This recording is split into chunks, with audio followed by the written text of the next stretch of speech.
பணி வெகுவே உயரத்தில் நின்று கொண்டிருந்த நேரத்திலேயே ஊட புகுந்த கவிதா ஜவஹர் தலைவருடைய இலக்கிய பணியை எங்கே கொண்டு போய் நிறுத்தி இருக்கிறார்.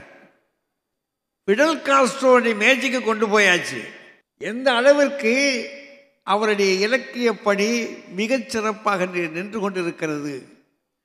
எங்கெங்கே போயிருக்கிறது, மொழிகளை கடந்திருக்கிறது, நாடுகளின் எல்லைகளை கடந்திருக்கிறது, வருகிற உலகத்திற்கு ஒரு வழிகாட்டியாக நின்று கொண்டிருக்கிறது என்பதை ரொம்ப அருமையா கவிதா ஜவஹர் மிகச் சிறப்பாக நம்முடைய மனங்களை எல்லாம் ஒரு தட்டி பறித்து, இந்த பக்கத்தில் அனுகிரகா போட்ட வேகங்கள் என்ன, உயரம் என்ன, அதை அப்படி நிறுத்தி வச்சிருந்த வேகத்தை அப்படியே கொஞ்சம் கொஞ்சமாக கரைச்சி தன் பக்கத்துக்கு எடுத்து கொண்டு உயரம் கொண்டு போயிருக்கிறாங்க. ஒரு அருமையான, இப்போ தான் சூடு பிடிக்குது பட்டிமன்றம். உங்கள் கைதட்டும் அதனால தான் சூடு பிடிக்குது. எப்போ எனக்கு என்ன கவலைன்னா, ராஜா என்ன செய்ய போகிறாரு இந்த வெள்ளத்தில், நீச்சல் அடிச்சிருவாரா பார்ப்போம். வாங்க. நிறைய நிகழ்ச்சிகள் இந்த அரங்கத்தில் பேசியிருக்கோம். ஆனால் இந்த சோதனை எங்களுக்கு இதுவரைக்கும் வந்ததில்லை. தொல்காப்பிய பூங்காவை அவர் எழுதினார் அப்படின்னு பேசும்போது, அவர் எழுதும்போது கூடவே இருந்த துரைமுருகன் ஐயா பக்கத்தில் உட்காந்துருக்கிறார். அவர் நினைப்பார், கோவாவில் அவர் எழுதும்போது நான் தான் கூட இருந்தேம்மா, என் முன்னாடியே எனக்கே வா அப்படின்னு நினைப்பாரா இல்லையா? எல்லாரும் இருக்கிற எல்லாருமே அவரோடு பயணித்தவர்கள், பாலு ஐயாவிலேருந்து எல்லாரும். அவங்களுக்கு தெரியாததே நாங்கள் சொல்ல போகிறோம், ஆனால் தெரிஞ்ச மாதிரி பேசுகிறோம். முதல்வர் அவர்களுக்கு பேர் வச்சதை பற்றி அந்த அம்மா சொன்னாங்க. மு.க. ஸ்டாலின் என்று பெயர் வைத்தார், அவரை உலகத்துக்கு தந்தார். ஒருவரை உலகத்துக்கு தருவது தமிழ் பணியா மக்கள் பணியா?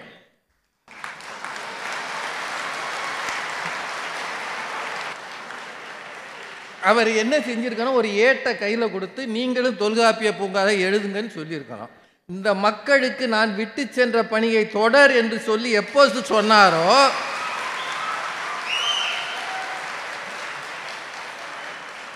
இதை சொல்றதுக்கு அந்த அம்மா பேப்பர் கீழே விழுந்துருச்சு. இது எதிர்கட்சியின் சதியம். எங்க நேரம் யாது, உங்க பேப்பர் கீழே விழுந்தா நாங்க என்ன பண்ணுவோம்? இது மாதிரி பேசி நிறைய சொல்லிடுறாங்க. உங்க அணியிலே கேட்குறாங்க, தமிழ் பணிக்கு நாங்கள் ஒன்றும் விரோதமான ஆளுக இல்லைங்க, அது நல்ல பணி தான் அது. நான் இங்கே இருக்கிற எல்லார்ட்டையும் கேட்குறேன், கலைஞர் அவர்கள் எழுதிய நெஞ்சுக்கு நீதி 6 பாகமாவது முழுசா படித்தவங்க யாராவது இருக்கீங்களா? சும்மா சொல்லக்கூடாது.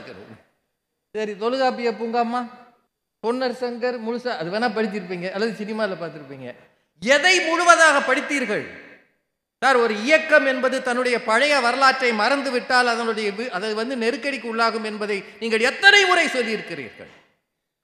ஒரு இயக்கத்தினுடைய நாளேடுகளை வாங்கி படிப்பது கூட குறைந்திருக்கிறது. ஆனால் அந்த இயக்கத்தின் செயல்பாடுகள் மட்டும் தான் மக்கள் மத்தியில் போகும் என்பதை மறந்துவிட்டு பேசுகிறீர்கள். இலக்கியம் என்பது மேடையில் 6 போல பேசலாம், ஆனால் நீங்கள் என்ன செய்திருக்கிறீர்கள்? 108 ஆம்புலன்ஸ் எங்கெல்லாம் போகிறதோ பார்க்கிறவன் எல்லாம் கலைஞர் பெயரை சொல்லுவானா இல்லையா? அதுதானே வேணும். சாதாரண மக்கள் மிகப்பெரிய ஆஸ்பத்திரிக்குள் போக முடியாத நிலை இருந்தபோது கலைஞர் காப்பீட்டு திட்டம் என்று ஒன்று வந்து எவனும் அங்கு போகலாம் என்ற நிலை வந்தது இல்லையா? இதையெல்லாம் பேசுங்கன்னா, தேர்ந்தெடுக்கப்பட்ட சிறுகதை குஷ்வந்த் சிங் தேர்ந்தெடுத்தார். அது ரொம்ப முக்கியமா? அதெல்லாம் நான் இல்லைன்னு சொல்லலை. அதுக்கு பேர் குப்பை தொட்டி, அதெல்லாம் நான் படிச்சுக்கிறேன், வீட்டுக்கு போய் படிக்கிறேன். ஆனால் அதை விட இவ்வளவு பணவீக்கம் இந்தியாவில் இருக்கும் போதும் 2 மாநிலங்களில் பணவீக்கம் கட்டுக்குள் இருக்கிறது என்று டைம்ஸ் ஆஃப் இந்தியா எழுதுகிறது என்றால், அதன் பின்னணியில் முன்னாடி நிற்கிறது தமிழகம் என்று வரும்போது இந்த வளர்ச்சி, இந்த கட்டுப்பாடு, இதுதானே முக்கியம். இதுக்கு எது தேவைன்னு பேசணும். அந்த அணியே ரொம்ப வேடிக்கையான அணி. இந்த நடுவில் இருக்கிறார் பாருங்க, அவர் ஒவ்வொரு தடவையும் பேசிட்டு எழுதி வைத்துக் கொள்ளுங்கள்ன்றார்.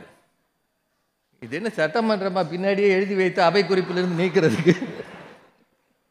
எழுதி வைத்துக் கொள்ளுங்கள், எழுதி வைத்துக் கொள்ளுங்கள். தொல்காப்பிய பண்ணினார், அதை பண்ணினார், செங்கோலுக்கும் எழுதுகோலுக்கும் போராட்டம்னார். திருவள்ளுவர் தெளிவாக சொல்லியிருக்காரு, முறை செய்து காப்பாற்றும் மன்னவன் மக்களுக்கு இறை என்று வைக்கப்படும்.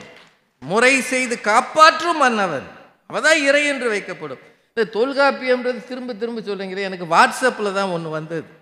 ஒரு மனிதன் தன்னுடைய வாழ்க்கையை தொடங்கும் போது கவிதையில் தொடங்கினார்னு கவிதா சொன்னாங்க. ஏன்னா அவங்களுக்கு கவிதைனா ரொம்ப பிடிக்கும். ஒரு மொழி போராட்டத்தை கவிதையில் தான் தொடங்கினார். அவர் ஒருவேளை இலக்கியத்தில் ஆர்வம் இருந்திருந்தால் தொடர்ந்து கவிதையாக எழுதி கொண்டே இருந்திருக்க வேண்டும். எப்போது தெருவில் இறங்கி போராடினாரோ அவர் இலக்கியத்தை விட்டு மக்களிடம் வந்தார் என்பதுதான் உண்மை. கலைஞர் அவர்கள் வாழ்க்கை ரொம்ப வித்தியாசமானதுங்க. வாழ்நாள் முழுக்க போராடினார் இடஒதுக்கீட்டுக்காக. மறைந்த பிறகும் இடஒதுக்கீட்டுக்காக போராடிய ஒரே தலைவர் அவர் மட்டும்தான். மறைந்த பிறகும் இடஒதுக்கீட்டுக்காக போராடினார். அவர் எழுதிய புத்தகங்கள் எங்களுக்கெல்லாம் பெருமைதான். ஆனால் இந்த புத்தகங்களை வாசிப்பதற்கு அண்ணா நூற்றாண்டு நூலகம் என்று ஒன்றை உருவாக்கினார் இல்லையா, அதுதான் மக்கள் பணியில் முன்னாடி நிற்கிறது. எழுதுனதை விட வாசிக்க இடம் வேணுமா இல்லையா? இப்போ மதுரையில் கலைஞர் நூற்றாண்டு நூலகம் வரப்போகிறது. இதுதான் மக்கள் பணி. இது செய்வது தானே முன்னாடி நிற்கிற விஷயம். அவங்க ஒரு விஷயம் சொன்னாங்க, அந்த பூம்புகார் அந்த திரைப்படம் வந்ததுன்னு. கள்ளக்குடி போராட்டத்தில் ஈடுபட்டு சிறையில் இருக்கிறார் கலைஞர். அவரை பார்க்க சென்றார் டைரக்டர் கிருஷ்ணன் பஞ்சு. அவங்க அதில் இருக்கிற கிருஷ்ணன் போயிருக்கிறார். போய் கலைஞர்கிட்ட கேட்டிருக்கிறார், என்ன செய்து கொண்டு இருக்கிறீர்கள்? தலைவர் சொன்னது, நான் சிலப்பதிகாரம் படித்து கொண்டு இருக்கிறேன்.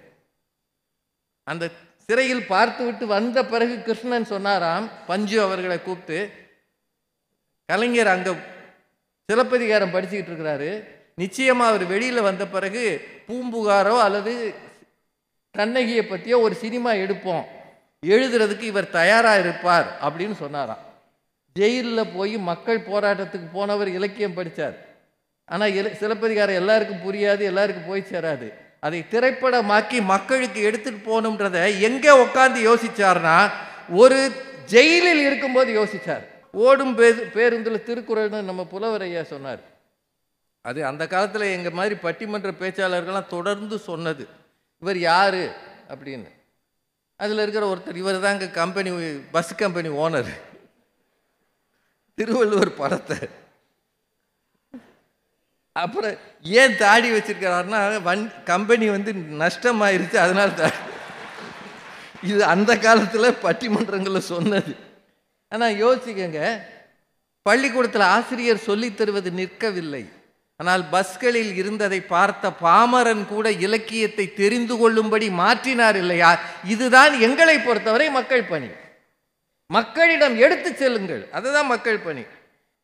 சொற்கள் அவர் முன் அணிவகுத்து நின்றன அப்படின்னு ஐயா சொன்னார். அது உண்மை, சொற்கள் அணிவகுத்து நின்றன. ஆனால் சொற்கள் அகிரினை. ஆனால் மக்கள் அவர் முன்னால் அணிவகுத்து நின்றார்கள். மக்கள் உயர்தினை, மக்களின் தேவையை பார்த்தார் இல்லையா? அதுதான் மக்கள் பணி. அந்த கலைஞர் காலத்தில் 2-3 விஷயம் சொல்லிடுறேன். மதுரையில் உயர்நீதிமன்ற மதுரை கிளையை தொடங்கி வச்சார். இல்லாட்டி மதுரைக்காரன் அங்கேருந்து கிளம்பி பாண்டியன் எக்ஸ்பிரஸில் இங்கே வரணும். இங்கே வந்தால் வாய்தா ஆயிரும். திரும்பி இங்கேருந்து அங்கே போகணும். இதெல்லாம் தலைவருக்கு தெரியும். வாய்தா வேண்டாம்டா, நீ இருக்கிற ஊர்லேயே இரு. இது மக்கள். கலைஞர் அவர்கள் திருவுருவச் சிலை திறந்து வச்சாங்க ஓமந்தூர் ராமசாமி ரெட்டியார் அந்த வளாகத்தில். அப்போது துணை ஜனாதிபதி ஐயா அவர்கள் பேசிய வார்த்தைகளை நீங்கள் கவனிங்க. இவர் ஒரு தீவிரமான கொள்கை பற்றாளர், தன்னிகரில்லா தலைவர், மக்களின் நல வாழ்வுக்காக தன்னை அர்ப்பணித்து கொண்ட ஒரே தலைவர் கலைஞர். இது நம்ம சொல்லலை, துணை ஜனாதிபதி ஐயா சொன்னது. அது மட்டும் அவர் சொல்லலை. இந்த மாதிரி தலைவர்களின் திருவுருவச் சிலையை திறந்து வைக்கும் போது கட்சி பேதம் இல்லாமல் அனைவரும் கலந்து கொள்ள வேண்டும்னு அவர் சொன்னார். அப்படின்னா வெறும் தமிழ் பணிக்காக இந்த மாதிரி சிலைகள் வைக்க மாட்டாங்கம்மா. ஒரு ஆட்சி இருக்கிறது, அது ஆட்சி மாறும்போது எல்லாரும் என்ன பண்ணுவாங்கன்னா, ஏற்கனவே இருக்கிற ஒன்றை மாற்றுவார்கள். எம்ஜிஆர் அவர்கள் காலத்தில் சத்துணவு போட்டார். அதுக்கு பெருந்தலைவர் காமராஜர் தொடங்கியதை அவர் கொஞ்சம் விரிவுபடுத்தினார். கலைஞர் வந்த பிறகு நல்லா யோசித்தார். அவர் நினச்சிருந்தா இதை வேறு மாதிரி ஆக்கியிருக்கலாம். அவர் ஒன்றும் பெருசாக செய்யலை. சாப்பாடு தானே போடுறேன், நான் முட்டை போடுறேன்னாரு. அவங்க பயிலுக்கு பார்த்தாங்க, டீச்சர் ஸ்லேட்டில் முட்டை போடுது, ஆனால் இங்கே பிளேட்டில் முட்டை போடுறாங்க. ஸ்லேட்டில் போடுற முட்டையை விட பிளேட்டில் போடுறது நல்லது இல்லையா? எவ்வளவு இம்ப்ரூவ்மெண்ட் பாருங்க. இப்படித்தான் மக்கள் மனசில் இடம் பிடிக்கிற மாதிரி இருக்கணும். அதை விட ரொம்ப முக்கியம், இப்போ நம்முடைய முதல்வர் அவர்கள் காலை உணவுக்கு ஏற்பாடு செய்திருக்கிறார் பள்ளிக்கூடங்களில். உங்கள் எல்லாருக்கும் ஒன்று தெரியுமான்னு தெரியல, கிராமங்களில் மத்தியானம் 12 மணி 12:30க்கு ஒரு மணி அடிப்பாங்க பள்ளிக்கூடத்தில். அந்த மணிக்கு பேர் சோத்து மணின்னு பேர். அது உங்களுக்கு புரியுமான்னு தெரியல. அவன் அந்த பசியில் சோத்து மணி அடிச்சிருச்சிரானுவான். அதை அடித்த உடனே அவன் கண்கள் எல்லாம் என்ன சாப்பாடுன்னு இருக்கும். சோறு இருக்காதியா எல்லா வீடுகள்லையும். உனக்கு மத்தியானம் இல்லடா சோத்து மணி, வரவேற்கும் போதே உனக்கு சாப்பாடு கொடுத்து வரவேற்கிறோம் என்கிற திட்டம் இருக்கு பாருங்க. ரொம்ப முக்கியமானது அது. இதுதான் மக்கள் பணி. இப்படி செய்வதற்கு தான் நாம் இருக்கணும். அதை விட இன்னொரு விஷயங்க, நீங்கள் பேர் வச்சதை சொன்னீங்களே, கள்ளக்குடி போராட்டத்தில் கலைஞர் அவர்கள் சிறையில் இருக்கும்போது ஒரு கைக்குழந்தை அவரை பார்க்க போனது. தன் தாயின் மடியிலே தவழ்ந்தபடி கைக்குழந்தை பார்க்க போனது. அந்த கைக்குழந்தை முதல் முறையாக வீட்டை விட்டு வெளியே போனது ஜெயிலுக்கு தான், தகப்பனை பார்க்க. அப்படி போன கைக்குழந்தை தான் முத்துவேல் கருணாநிதி ஸ்டாலின் என்று பதவி பிரமாணம் எடுத்த அவர். அடுத்தது, ஊருக்கு பாலம் கட்டினது ரொம்ப. சென்னையிலலாம் இவ்வளவு பாலம் இல்லைன்னா அந்த ஊர் என்னங்க ஆகும்? காரை வச்சுட்டு நடந்தே போகிற மாதிரி இருக்கு. கார் ஓரமாக இருக்கட்டும், நான் நடந்தே போயிட்டு வந்துடுறேன்னா அது படுவேகமாக போக முடியுது. இத்தனை பாலம் கட்டி, இத்தனை பாலங்கள் இங்கே மட்டும் இல்லை, நீங்கள் கோயம்புத்தூருக்கு போய் பாருங்கள், ஒரு ரவுண்டாக ஒரு பாலம் இருக்கும். அது இருக்கிறதுனால தான் அந்த அவினாசி ரோடு காப்பாற்றப்படுது.